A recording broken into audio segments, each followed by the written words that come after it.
I've always liked violins. Playing classical, folk and more modern music helped me develop a real appreciation for them. They're marvellously adaptable.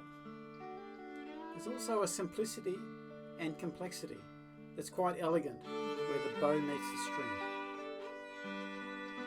In the construction too, there's a real beauty. They're just strong enough to stay together, but delicate enough to vibrate to the nuances of technique. In this age of technology, I think they really offer something graceful, something special. When I hold in my hands something that's a few hundred years old, I can't help but wonder the stories that it could tell, as well as the stories that it's yet to make.